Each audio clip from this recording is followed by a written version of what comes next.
Welcome to the scholarly stars study platform.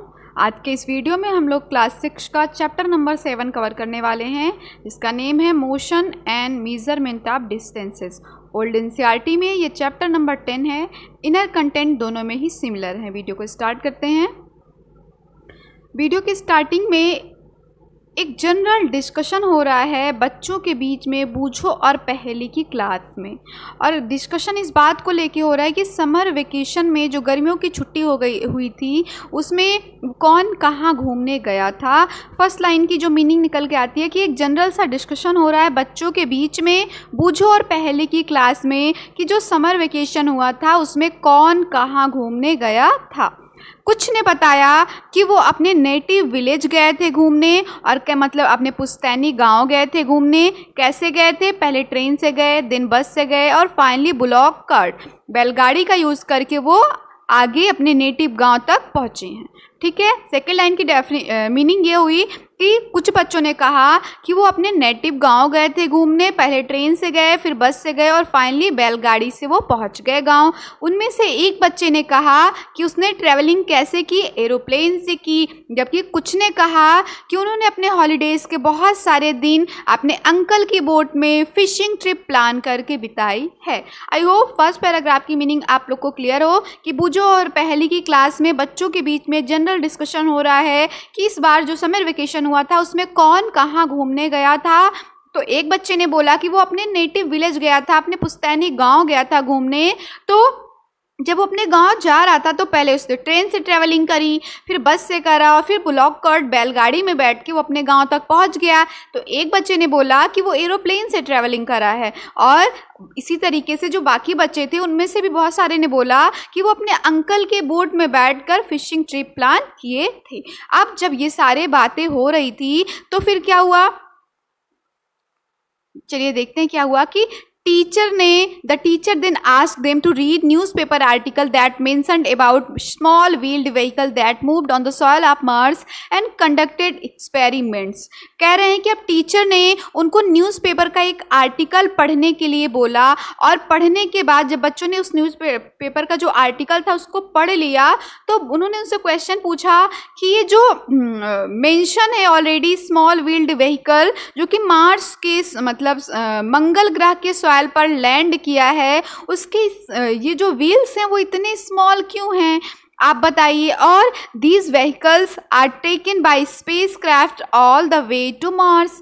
कह रहे हैं देखो हुआ क्या, जब डिस्कशन हो रहा था तो टीचर ने उनको एक न्यूज़पेपर का आर्टिकल पढ़ने के लिए दिया और फिर उनसे क्वेश्चन पूछा कि जब मार्स पे कोई व्हीकल लैंड करता है तो उसके जो व्हीकल्स होते हैं उनकी जो व्हील्स होती हैं वो इतनी स्मॉल क्यों होती हैं, और साथ ही कोई भी जो व्हीकल है जो मार्स या किसी भी प्लैनेट पे लैंड करता है तो वहाँ तक जाता कैसे है? स्पेस क्राफ्ट के थ्रू जाता है। कैसे जाता है? स्पेस क्राफ्ट के थ्रू वो वहाँ जाता है। नेक्स्ट पैराग्राफ की मीनिंग देखते हैं क्या है। नेक्स्ट पैराग्राफ में क्या बोला गया है? नेक्स्ट पैराग्राफ में कहा गया है कि मीनवाइल जब बच्चे आपस में डिस्कशन कर रहे थे, मार्स का क्वेश्चन मैम पूछ रही थी, तो पहेली क्या कर रही थी? पहेली जो है वो एंशियन इंडिया की बुक्स पढ़ रही थी। प्राचीन भारत कैसा था वो ये बुक पढ़ रही थी। क्यों पढ़ रही थी? Because wanted to know how people travel from one place to another place in earlier times। क्योंकि पहेली को ये क्यूरियोसिटी है कि पहले के टाइम पे जब कुछ भी नहीं होता था, इवन क्योंकि बच्चों ने बोला कि उन्होंने ट्रैवलिंग करी एरोप्लेन से, बुलॉक कार्ट से, ट्रेन से, बस से, तो पहेली को ये जानना है कि पहले के टाइम पे एंशियन इंडिया में जब कुछ भी नहीं था तो लोग कैसे one place to another place move करते थे। अब स्टार्टिंग होती है हमारे टॉपिक की स्टोरी ऑफ ट्रांसपोर्ट। कहाँ से स्टार्टिंग होती है? Story of transport. Now we will learn transport की कहानियाँ। कह रहे हैं कि पहले के टाइम पे जब लोगों के पास कोई मीन ऑफ ट्रांसपोर्ट नहीं था, कोई ट्रांसपोर्ट का साधन नहीं था, तो वो बाई फुट पैदल ही एक जगह से दूसरे जगह आते थे, और जो भी उनके गुड्स होते थे, सामान होते थे, वो या तो उनको अपने बैग पर होल्ड कर लेते थे, अपने शोल्डर्स पर रख लेते थे, या एनिमल्स का यूज़ करते थे। I hope this is clear to you all कि पहले के टाइम पर जब कोई मीन ऑफ ट्रांसपोर्ट नहीं था तो लोग one place to another place by foot जाया करते थे, और वो अपने गुड्स, अपने सामान को कैरी करते थे खुद ही अपने बैग पर, या एनिमल का यूज़ कर लेते थे। थे। फिर क्या हुआ, ये तो बात हुई लैंड की कि ठीक है मैम लैंड पे वो बाई फुट चले गए या एनिमल का यूज़ कर लिए, लेकिन वाटर रूट का क्या, अगर वो पानी में जा रहे हैं तब क्या, तो वाटर रूट के लिए पानी में आने जाने के लिए उन्होंने यूज़ किया किसका, बोट का। एंशियंट टाइम में लोग किसका यूज़ करते थे, बोट का। लेकिन यूनिक पॉइंट ये है कि बिगनिंग में जब उन्होंने बोट का यूज़ करना स्टार्ट किया तो वो सिंपली जो वुड के लॉग्स होते हैं उनका यूज़ किया, क्योंकि उनमें हॉलो कैविटी होती है, तो उसी का यूज़ करके उन्होंने बोट बनाया। I hope this is clear to you all. होता क्या था, सपोज दैट, चलिए देख लेते हैं क्या है कि सपोज 1 मिनट, सपोज दैट ये आपका एक जो है वुड का लॉग है, बम्बू का लॉग है। तो आपने देखा होगा बम्बू का जो लॉग होता है उसका इनर पोर्शन हॉलो होता है। कोई भी चीज़ हॉलो होगी इट मीन्स लाइट वेट होगी, तो अब वो वाटर में सिंक नहीं होगी बल्कि फ्लोट होगी। तो ये है हमारा बम्बू का स्टेम। इस तरीके से अगर हम कई स्टेम्स ले लें, अगर हम कई स्टेम्स ले लें और उनको आपस में ऐड कर दें तो हमारा एक बोट बन गया। तो यही बोट वो यूज़ करते थे, वुड के लॉग से बने हुए बोट्स वो यूज़ करते थे। अब क्या है आगे, नेक्स्ट कह रहे हैं कि बाद में लोगों ने सीखा, वुड का ही बोट उन्होंने बनाया, लेकिन अब उसको उन्होंने शेप दिया, क्योंकि अभी तक वो शेप नहीं दे रहे थे तो उनको रोइंग करने में, चप्पू चलाने में प्रॉब्लम हो रही थी। अब जब वो सी में ट्रैवल किए तो सी में उन्होंने क्या देखा, सी में देखा उन्होंने फिश, तो उनको समझ में आया कि ओ सी में जो एनिमल्स हैं उनका तो डिफरेंट शेप है। इट मीन्स गॉड ने जो चीज़ें सी में होंगी उनके लिए डिफरेंट शेप बनाया है। तब उन्होंने फिश को देखकर अपने बोट के जो शेप है उसको क्या कर लिया, चेंज कर लिया। अब ये शेप कैसा है, अब जो शेप चेंज करेंगे कैसा हो जाएगा, चलिए देखते हैं। देखिए इसमें मेंशन है कि इमिटेट किए किसका, एनिमल्स का जो वाटर में रहते हैं। इमिटेट मतलब नकल करना, इन्होंने नकल किया जो वाटर में एनिमल रहते थे उनका। और हम लास्ट क्लास में पढ़े हैं चैप्टर 6 में कि फिशेस का शेप, उसकी बॉडी का शेप कैसा होता है, स्ट्रीम लाइन शेप होता है। कैसा शेप होता है, स्ट्रीम लाइन शेप होता है। तो उन्होंने अपनी बोट को कैसे बनाया, कौन सी शेप में, स्ट्रीम लाइन शेप में। इट मीन्स जो है पॉइंटेड बनाया, स्टार्टिंग का पॉइंट और लास्ट पॉइंट पॉइंटेड रहेगा और मिड का पॉइंट क्या रहेगा, ब्रॉड रहेगा। ऐसी होती है स्ट्रीम लाइन शेप। इस तरीके से उन्होंने बनाया। फिर देखते हैं क्या हुआ। अब स्टार्टिंग में क्या था, वो पैदल आते जाते थे, उसके बाद उन्होंने एनिमल्स का यूज़ किया, बोट में उन्होंने लॉक्स ऐड करके नाव बनाई। अब सी में एनिमल देख के स्ट्रीम लाइन नाव बना ली है। अब क्या होगा, अब इन्वेंशन होगा, अब डिस्कवरी होगी, किसकी, इन्वेंशन हुआ, डिस्कवरी हुई व्हील्स की, पहिए की, जिसने मोड ऑफ ट्रांसपोर्ट में एक यूनिक सा एक ग्रेट चेंज लाया। अब हुआ क्या कि the design of the wheel was improved over 1000 of year.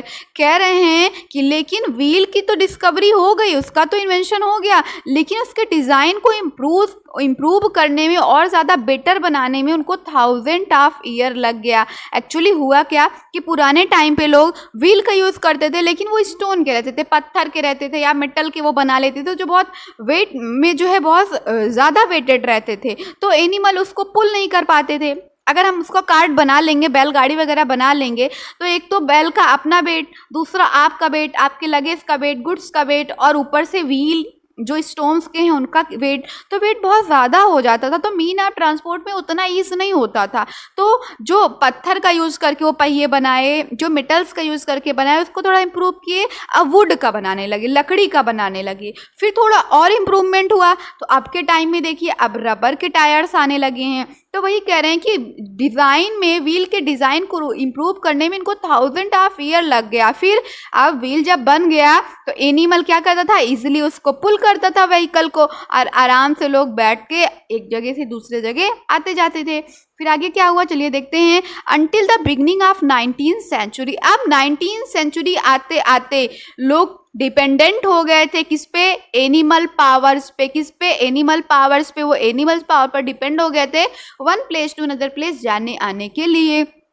देखिए अब लैंड पे आने जाने के लिए वो इनको ब्लॉक कार्ट मिल चुका है, पहिए की डिस्कवरी हो गई है। सी में आने के लिए उनको बोट मिल गया है।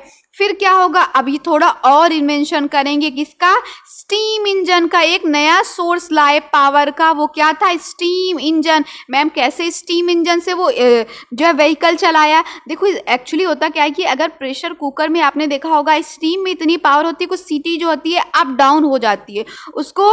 इवन आपने देखा होगा कि प्रेशर कुकर में अगर गैस बाहर ना आए तो कुकर ब्लास्ट हो जाता है। इट मीन्स इतनी पावर होती है स्टीम में कि वो कुकर को ब्लास्ट कर दे। उसी पावर का यूज करके उन्होंने स्टीम इंजन वाली ट्रेन बनाई। फिर देखिए क्या हुआ है, रेल रोड्स बन गए, स्टीम इंजन वाले रेल, स्टीम इंजन की ट्रेन बन गई, रेल बन गए, ट्रेन्स बन गई हैं, पटरियां बन गई हैं। देखिए कौन सा बना पहले, कैरियजेस एंड वैगन्स। कैरियजेस मतलब पैसेंजर जिसमें हम लोग बैठते हैं, और वैगन्स क्या था, मालगाड़ी।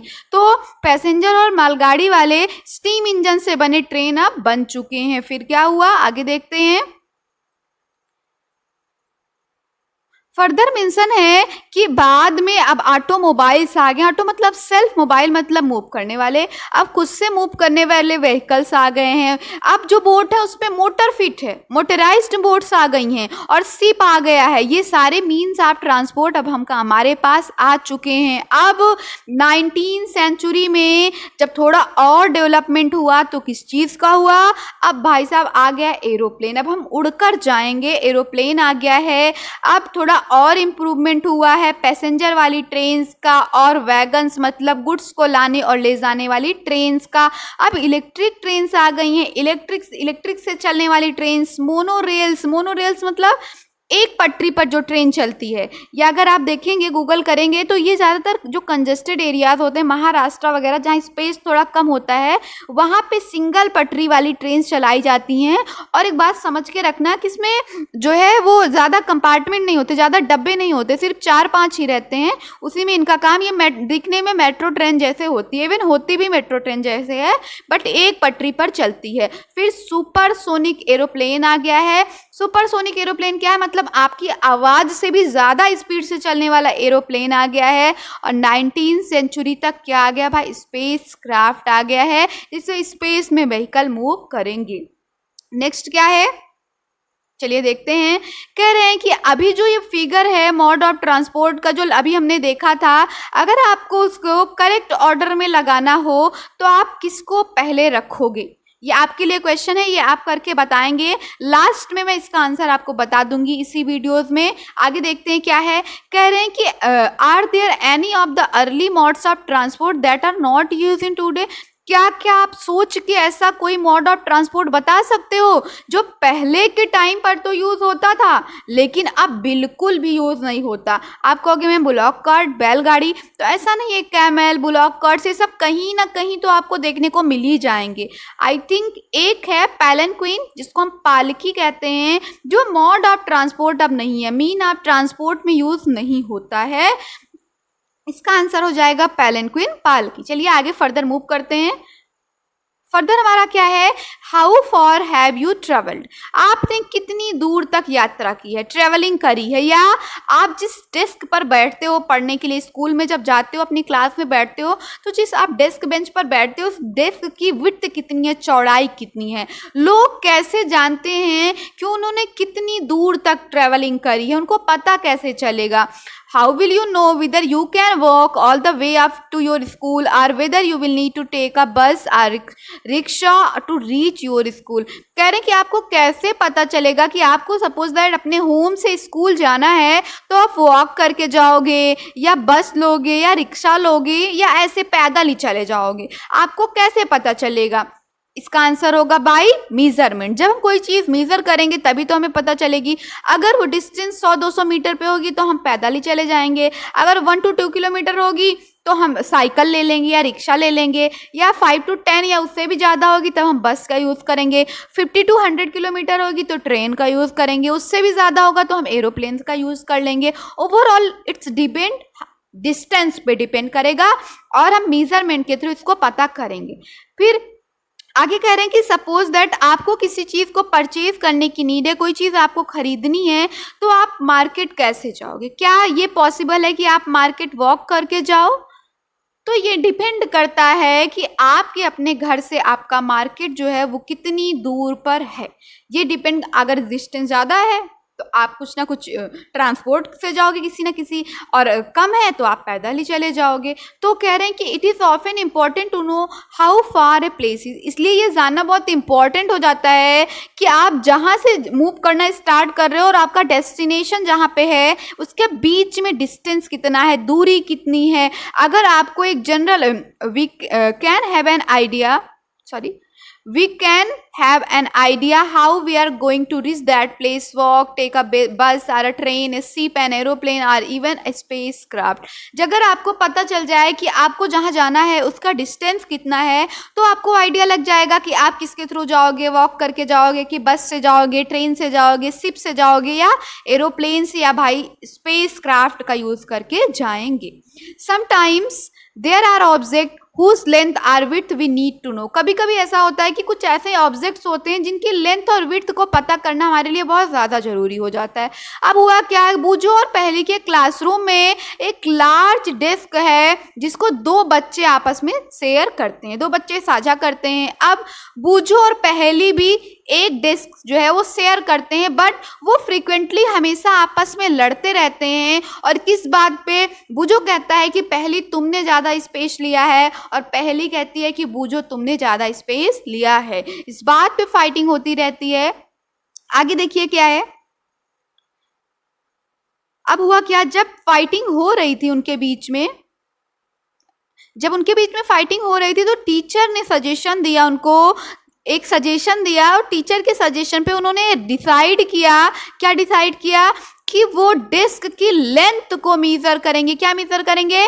डेस्क की लेंथ को मीज़र करेंगे और एग्जैक्टली उसके मिडल पॉइंट पे एक मार्क कर देंगे, बीच में एक निशान लगा देंगे और एक लाइन ड्रॉ कर देंगे जिससे डेस्क जो है वो एग्जैक्टली 2 पार्ट्स में डिवाइड हो जाए। और फिर वो एक दूसरे से फाइट नहीं करेंगे किसने ज़्यादा स्पेस कवर करा है और किसने कम स्पेस कवर करा है। वन मोर टाइम मैं फिर से बताती हूँ कि बूझो और पहली आपस में फाइट कर रहे थे क्लास में। बूझो कह रहा था कि पहली तुमने ज़्यादा स्पेस लिया है, पहली कह रही थी कि बूझो तुमने ज़्यादा स्पेस कवर किया है। तो टीचर ने उनको एक सजेशन दिया और टीचर के सजेशन पे उन्होंने डिसाइड किया कि वो ओवरऑल डेस्क की लेंथ को मेजर करेंगे और उसके मिड पोर्शन पे एक लाइन ड्रॉ कर देंगे जिससे डेस्क 2 पार्ट्स में डिवाइड हो जाए।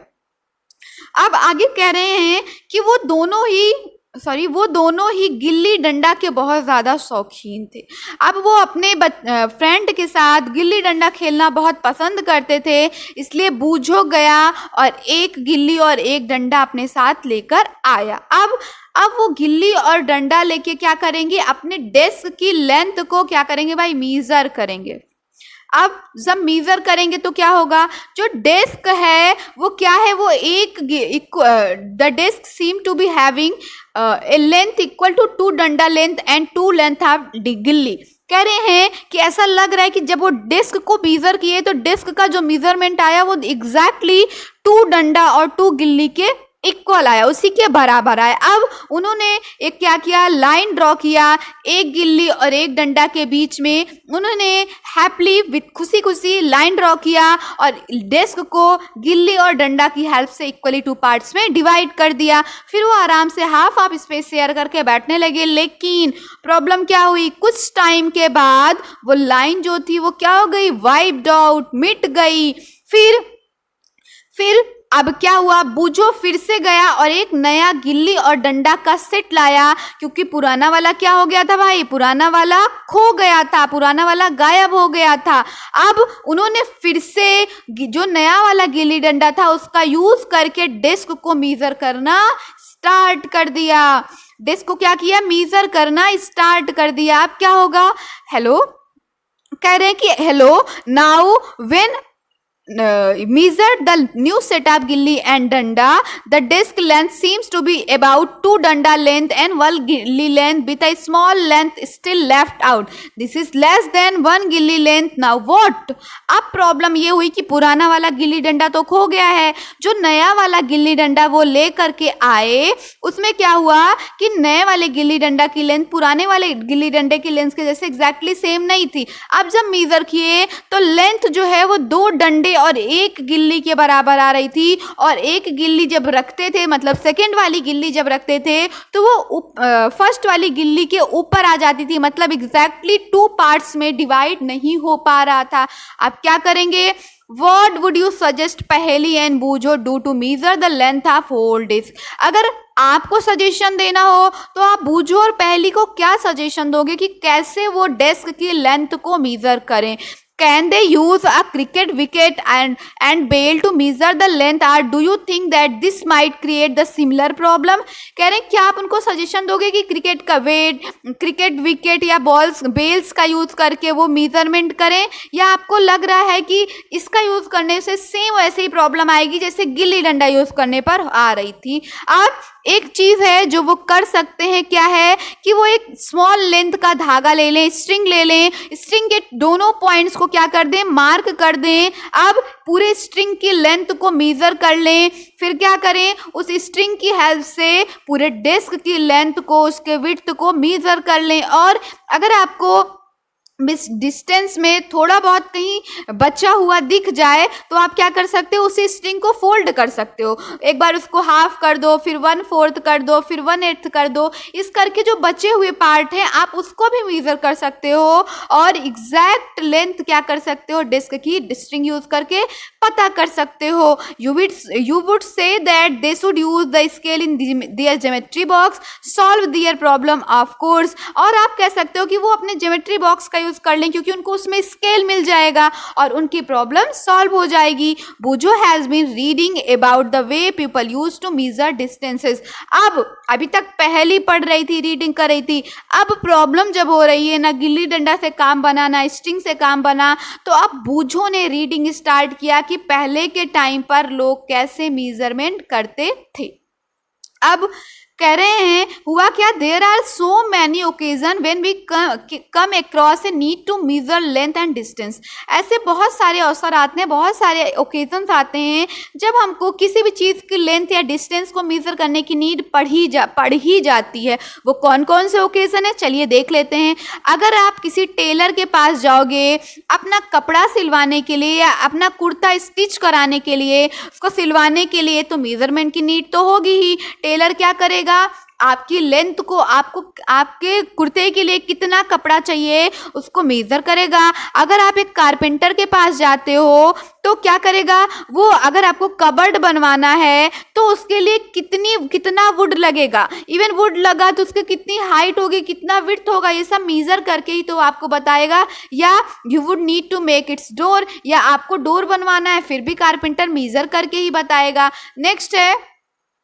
नेक्स्ट है कि जो farmer need to know the length and breadth are the area of his land to know how much seed he can sow, how much water would be needed for his crops। Even farmer किसानों को भी अपने area के, field की, land की या अपने खेत का कितना लेंथ और कितना विड्थ ये जानना जरूरी है, तभी तो उसको पता चलेगा उसको कितने सीड की नीड है, कितना अनाज उसको बोना है, या उस खेत में क्रॉप के प्रोडक्शन के लिए कितना वाटर लगेगा। अब suppose you are asked how tall you are, suppose that कोई आपसे पूछ ले आपकी हाइट कितनी है, आप कितने लंबे हो, तो आपको बताने के लिए आपको अपनी लेंथ को तो मेजर करना पड़ेगा। और लेंथ कैसे मेजर करोगे? अपने हेड से अपने टो तक जो है, फिट के हिल तक मेजरमेंट करके ही तो बताओगे। या कोई आपसे पूछ ले आपके पास जो ब्रूम है, झाड़ू है, वो कितनी लंबी है, आप जिस डेस्क पे बैठे हो उसकी विड्थ कितनी है, दिल्ली से लखनऊ कितना दूर है, या अर्थ से मून की डिस्टेंस कितनी है। भाई इन सब का क्वेश्चन, अगर ये सारे क्वेश्चंस हैं तो आप इनका आंसर कैसे दोगे? Simply by measurement. All these question have one thing in common, इन सब चीज़ों में एक चीज़ कॉमन है, they all concern distance between two places. इन सब में दो चीज़ों के बीच में डिस्टेंस की बात की गई है। The two places may be close enough like two end of a table, और they may be far apart like Jammu and Kanyakumari. कह रहे हैं कि इनमें एक सिमिलरिटी है वो डिस्टेंस की है। हो सकता है उनके बीच में डिस्टेंस बहुत कम हो, जैसे कि एक ही टेबल के दो कॉर्नर, या हो सकता है डिस्टेंस बहुत ज़्यादा हो। नॉर्थ में जैसे जम्मू है और साउथ में क्या है, कन्याकुमारी है, इतना ज़्यादा डिस्टेंस हो। तो अगर इस तरीके से चीज़ें हैं, डिस्टेंस है, तो अब आपको किस चीज़ की ज़रूरत पड़ेगी, मीज़रमेंट की। लेंथ हो, डिस्टेंस हो, विड्थ हो, इवन कुछ भी हो, अगर एग्जैक्टली हमको जो है उसको पता करना है तो हमें किस चीज़ की ज़रूरत पड़ने वाली है भाई, हमें मीज़रमेंट की ज़रूरत पड़ने वाली है। आगे चलिए देखते हैं क्या है।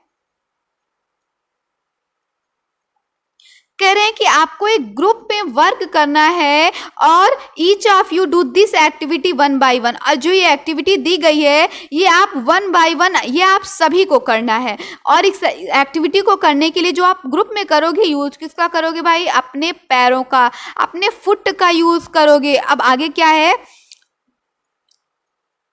फुट का यूज करोगे और फिर लेंथ को मेजर करोगे और ब्रेड्थ को मेजर करोगे अपने क्लासरूम की। अपने क्लासरूम में अपने फुट का यूज करके, इवन आप जितने भी उस क्लासरूम में बच्चे हैं सब अपने अपने फुट का यूज करके उस क्लासरूम की लेंथ कितनी है, उसकी विड्थ कितनी है वो बताएंगे। Is it possible that while measuring these you may find some part remain to be measure as too smaller than your.